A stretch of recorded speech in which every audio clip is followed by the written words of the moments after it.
রাঙা আলুর অনেক রকমের রেসিপি খেয়েছেন, তবে এইভাবে একবার রাঙা আলু দিয়ে এই গুলগুলি পিঠেটা বানিয়ে দেখুন, খেতে কিন্তু দারুণ লাগে।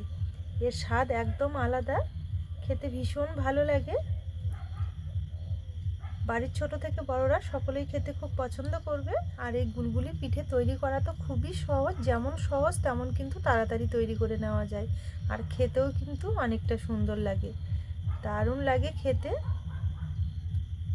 ভেতরেও কিন্তু কোনো রকমের কাঁচা ভাব নেই, দেখুন একদম ফাঁপা হয়েছে, কতটা সুন্দর লাগছে দেখতে, খেতেও কিন্তু দারুণ লাগে। আর এই পিঠে আপনারা অনেক দিন পর্যন্ত ঘরে রেখেও খেতে পারবেন, কোনোভাবে নষ্ট হবে না, খেতে দারুণ লাগবে।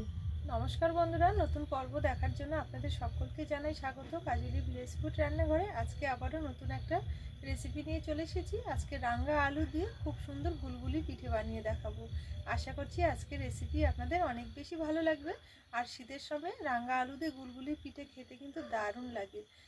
আপনারা একবার তৈরি করে খেয়ে দেখবেন, কথা দিচ্ছি আপনাদের অনেক বেশি ভালো লাগবে। তাহলে চলুন আজকে রেসিপিটি শুরু করা যাক। আশা করছি আজকের রেসিপি আপনাদের অনেক বেশি ভালো লাগবে। আমার চ্যানেলে নতুন বন্ধু হয়ে থাকলে সবার আগে চ্যানেলটি সাবস্ক্রাইব করে পাশে থাকা বেল আইকনটি অবশ্যই একবার ক্লিক করবেন, যাতে সবার আগে নোটিফিকেশানগুলো আপনাদের কাছে পৌঁছে যায়। আর যারা ফেসবুক পেজ থেকে দেখছেন, পেজটা অবশ্যই একবার ফলো করবেন। রাঙা আলু গুলগুলি পিঠে বানানোর জন্য এখানে আমি 3টে রাঙা আলু ভালো করে আগে থেকে সেদ্ধ করে চোচাটা ছাড়িয়ে রেখে চামচ দিয়ে এইভাবে একটু ম্যাশ করে নেব।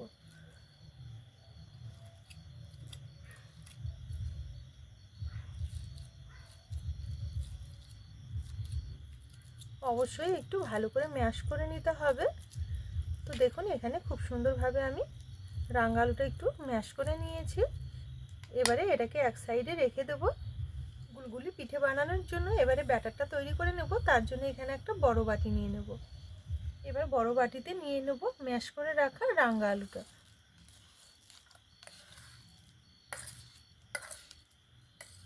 এবারে রাঙা আলুর মধ্যে নিয়ে নেব এই ছোট বাটি মেপে 1 বাটি ময়দা। আমি এখানে ময়দা ব্যবহার করছি, আপনারা চাইলে কিন্তু গমের আটাও ব্যবহার করতে পারেন। আর নিয়ে নেব হাফ বাটি চালের গুঁড়ো। তো এখানে ভেজা চালের গুঁড়ো নিয়েছি, আপনারা চাইলে কিন্তু বাজারের যে শুকনো চালের গুঁড়োটা পাওয়া যায় সেটাও কিন্তু নিতে পারেন। আর হাফ বাটি নিয়ে নেব সুজি, আর নিয়ে নেব হাফ বাটি চিনি। তো এখানে আমি হাফ বাটি চিনি নিয়েছি, আপনারা চিনির মাপটা কিন্তু বাড়িয়ে কমিয়েও নিতে পারবেন। যেহেতু এখানে রাঙা আলু নিয়েছি, আর রাঙা আলু এমনিতেই আগে থেকে অনেকটা মিষ্টি হয়, সেই কারণে আমি হাফ বাটি চিনি। এবারে এতে নিয়ে নেব সামান্য একটু লবণ। এই লবণটা দেওয়ার কারণে পিঠেগুলো খেতে আরও বেশি ভালো লাগবে। আর নিয়ে নেব 1 চামচ মৌরি।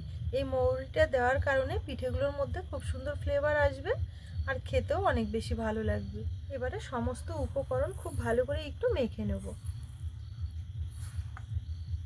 এবারে এখানে জল নিয়েছি, একদম নর্মাল ঠান্ডা জল।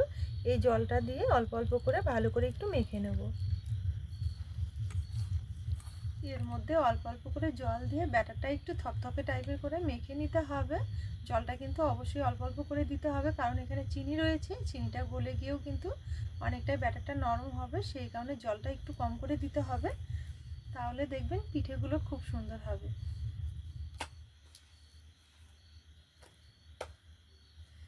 এখানে ব্যাটারটা মেখে নেওয়ার জন্য কিন্তু তাড়াহুড়ো করলে হবে না, 3-4 মিনিট একটু হাতে সময় নিয়ে ভালো করে ব্যাটারটা মেখে নিতে হবে। আর ব্যাটার যত ভালো করে মেখে নেওয়া হবে, গুলগুলি পিঠেগুলো কিন্তু ততটাই সুন্দর হবে। সেই কারণে অবশ্যই একটু হাতে সময় নিয়ে মেখে নেবে।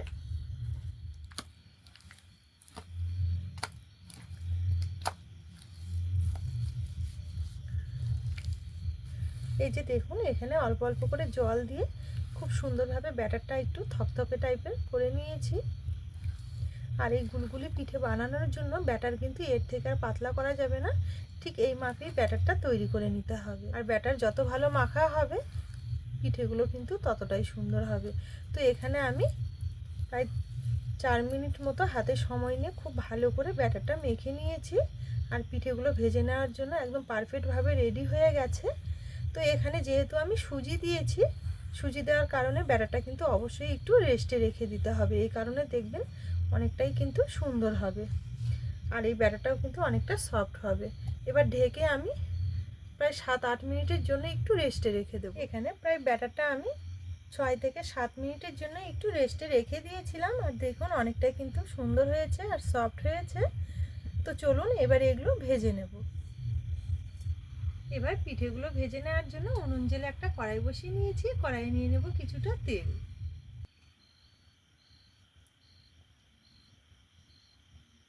এবারে তেলটা প্রথমত একটু ভালো করে গরম করে নেব। পিঠেগুলো ভেজে নেওয়ার জন্য এখানে আমি সর্ষের তেল ব্যবহার করছি। আপনারা চাইলে কিন্তু সাদা তেলেও ভেজে নিতে পারেন। ভেজে নেওয়ার জন্য তেলটা ভালো মতো গরম করে নিয়েছি। এবারে পিঠেগুলো ভেজে নেব। অল্প অল্প করে ব্যাটার নিয়ে এইভাবে তেলের মধ্যে ছেড়ে দিতে হবে।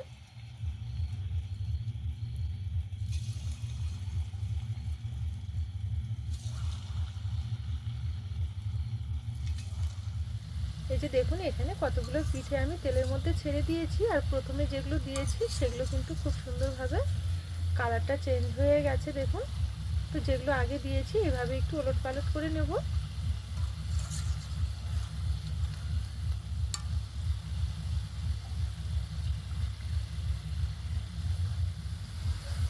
এই যে দেখুন এগুলো খুব সুন্দর একটা কালার করে ভেজে নিয়েছি। দেখতে কতটা সুন্দর লাগছে দেখুন। তো এগুলো কিন্তু খুব সুন্দরভাবে ভাজা হয়ে গেছে। এবারে তেল থেকে তুলে নেব।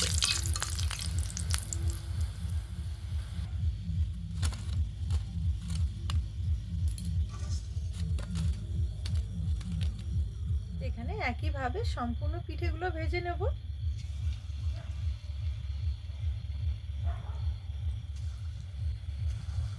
শীতের সময় রাঙা আলু বাজারে কিন্তু প্রচুর পরিমাণে পাওয়া যায়। আর রাঙা আলু নিয়ে এসে এইভাবে একবার গুলগুলি পিঠে বানিয়ে দেখবেন, খেতে কিন্তু দারুণ লাগে। যদিও রাঙা আলুর অনেক পিঠে পুলি খাওয়া যায়, তবে এই রাঙা আলুর গুলগুলি পিঠেটাও খেতে কিন্তু বেশ ভালো লাগে।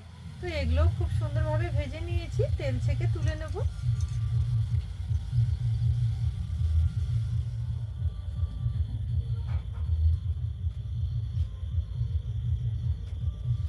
কন্টিনিউ এইভাবে একটু ওলট পালট করে করে ভেজে নিতে হবে, তাহলে চারিদিকে ঘুরতে থাকবে, খুব সুন্দরভাবে হবে।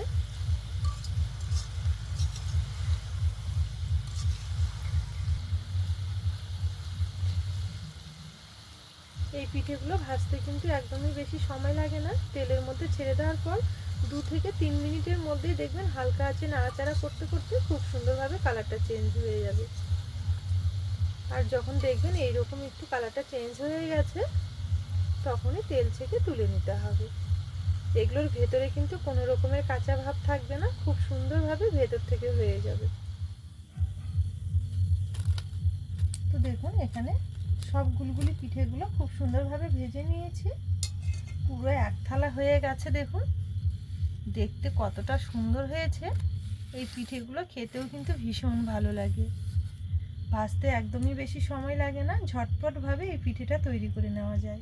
তাহলে বন্ধুরা আজকের এই রাঙা আলুর গুলগুলি পিঠে রেসিপি আপনাদের কেমন লেগেছে অবশ্যই কিন্তু একটা কমেন্ট করে জানাবেন।